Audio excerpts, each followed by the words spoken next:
Hola, buenas tardes. Mi nombre es Alberto Cuervo y les doy la bienvenida a este seminario virtual sobre la contratación laboral. Bien, en el mismo veremos primeramente qué es el contrato de trabajo, los diferentes requisitos y características del mismo, con las modalidades de contratación que nos podemos encontrar y posteriormente un aspecto que os considero muy interesante, que es las aplicaciones telemáticas relacionadas con en el ámbito laboral vía internet, que es algo que otra. Bueno, ustedes vamos a hacer una exposición y al término de esta exposición, que durará unos 20 o 25 minutos, dejaremos un periodo de pausa para que puedan plantear las cuestiones que ustedes deseen conocer. Las que no dirá tiempo a contestar posteriormente, se les contestarán todas vía email. Bien, comenzamos. Bien, el contrato de trabajo, en nuestra normativa legislativa no existe una definición clara del mismo. Quizás podemos ver claramente, primeramente, en el artículo 1.1 del Estatuto de los Trabajadores, podemos ver una pequeña definición. Como ven ustedes, ahí se nos dice, acuerdo es el acuerdo porque una persona, el trabajador, se compromete voluntariamente a prestar sus servicios por cuenta y dentro del ámbito de organización y dirección de otra persona física o jurídica, en este caso, el empleador o empresario, mediante a cambio de una retribución. Bien, vamos a ver que estas son viendo la definición, las notas que caracterizan el trabajo asalariado. Pues, ¿qué notas son estas? Veamos. Estas 5 notas. La primera, poder de dirección del empresario, es decir, el trabajador está sometido a las órdenes, disciplina, organización y objetivos que emanan del empresario. Bien. Segunda, retribución.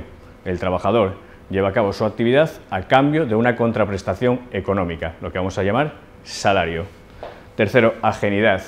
Ajenidad quiere decir, como lo típico que solemos denominar como trabajador por cuenta ajena, es decir, los beneficios y riesgos de la actividad son para el empresario. La cuarta, como vemos ustedes aquí, voluntariedad. ¿Qué queremos decir con esta? El trabajador es libre, es decir, él es libre para comprometerse a desempeñar su trabajo mediante ese contrato que ha establecido, igualmente lo es para posteriormente dejar ese trabajo si lo considera necesario. Y la última, prestación personal, es decir, es ese trabajador, Alberto Cuervo, esa persona la que lleva a cabo ese trabajo, no otra persona distinta en cuenta de él. Bien, esas son las notas que definen el trabajo asalariado y que van a estar siempre en el contrato de trabajo. Bien, veamos los elementos y requisitos que constituyen el contrato de trabajo. Bien, en cualquier tipo de contrato, ya sea de tipo mercantil o laboral, deben concurrir 3 elementos, como pueden ver ustedes aquí: consentimiento, objeto y causa. Consentimiento, ¿qué sería? Sería la libre manifestación de empresario y trabajador de realizar un contrato. En este caso, que no estuviera sometido a ninguna de las características que lo podrían invalidar, bien sea a través de error en la persona que se realiza ese contrato de trabajo, por violencia, intimidación o bien dolo. La segunda sería objeto, es decir, toda actividad realizada por cuenta ajena y bajo dependencia de otro, en este caso sería el empresario, ha de ser posible, es decir, el contrato de trabajo debe versar sobre cosas posibles y determinadas, lícitas, no se puede establecer en el contrato de trabajo la realización de un acto ilícito o inmoral, y determinada con claridad. Debemos conocer claramente cuál es esa prestación de trabajo que se va a desempeñar. Y finalmente, causa, razón por la cual se realiza ese contrato de trabajo, es decir, el trabajador desempeña sus funciones a cambio de una contraprestación económica. Bien, vemos estos 3 elementos requisitos, pero juntamente con esos elementos, consentimiento, objeto y causa, hay que tener capacidad para contratar. ¿Qué decimos? Pues una persona, un trabajador puede desempeñar esas funciones, pero a lo mejor no tiene la capacidad necesaria para poder realizar ese contrato. Distinguimos 3 aspectos distintos: es situación de incapacidad, situación de capacidad limitada y situación de capacidad plena. Bien, veamos cada uno de ellos por separado. Situación de incapacidad. No tendrán aptitud para celebrar el contrato como trabajador aquellos personas que no hayan cumplido los 16 años de edad. Es decir, todo contrato que se celebre con un menor, que en este caso sea de 16 años, será nulo de pleno derecho. Es una curiosidad que se la voy a comentar, que es, por ejemplo, la intervención que se puede suceder, la intervención de menores de 16 años en espectáculos públicos. Bien, en este caso sí se puede admitir, pero a través de un permiso especial emitido por la autoridad laboral, y siempre, por supuesto, que no entrañe graves riesgos físicos para la persona de ese menor. Bien, la segunda situación sería la capacidad limitada, establecida en el artículo 7b del Estatuto de los Trabajadores.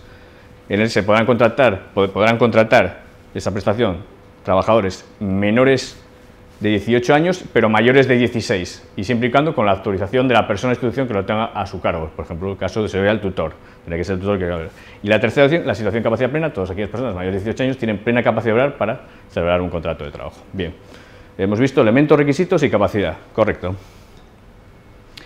Pasamos al tema importante del contrato de trabajo, la forma del contrato de trabajo. La forma del contrato cumple la función de que los propios sujetos queden bien informados de las obligaciones del acuerdo y también de los términos exactos de sus obligaciones, es decir, porque en todo contrato de trabajo, entre trabajador y empresario, se generan unos derechos y unas obligaciones recíprocos entre ambas partes. Bien, veamos cada uno por separado. Libertad de forma. Los contratos serán obligatorios siempre que se cumplan las condiciones esenciales para su validez que vengan establecidas en la normativa legal, que veremos a continuación. Forma escrita. En el artículo 8.2 del Estatuto de los Trabajadores se establece que cuando así lo establezca una disposición legal, es necesario que conste de esta manera no solo la celebración de ese acuerdo de contrato, sino también los pactos de forma escrita. Por ejemplo, es que el contrato de obra o servicio, el contrato de prácticas, se establece en la normativa que deben ser realizados siempre por escrito. Es decir, importante, también algunos de los pactos, por ejemplo, el pacto podemos hablar por ejemplo, del pacto de plena dedicación, o el pacto de permanencia, o el pacto de confidencialidad, o últimamente muy usual que es el de polivalencia funciones, es decir, que el trabajador puede desempeñar diversas funciones. Debe venir recogido por escrito en el propio contrato ese pacto. Igual que, como decimos, en algunos contratos es obligatorio que se dice por escrito. Bien. Importantísimo, el tema de la entrega de la copia básica del contrato. Es decir, el artículo 8.3 del Estatuto de los Trabajadores obliga al empresario a entregar a la representación legal de los trabajadores una copia básica de todos los contratos que deban celebrarse por escrito, a excepción, con la excepción, como ven ahí, de los contratos de relación laboral de alta dirección. Esto no es obligatorio. Y el plazo, importantísimo, 10 días desde la formalización del contrato. Correcto. Bien, y por otro lado, este aspecto que, por ejemplo, cuando se trabaja en departamentos de personal y recursos humanos, puede ser que es necesario conocer. La información al trabajador sobre las condiciones de trabajo. El artículo 8.5 del Estatuto de los Trabajadores establece la obligación del empresario de informar por escrito al trabajador de las principales condiciones de ejecución de esa prestación de los contratos que va a llevar, siempre que la duración del contrato vaya a ser superior a 4 semanas, como pueden ver aquí. Bien, veamos.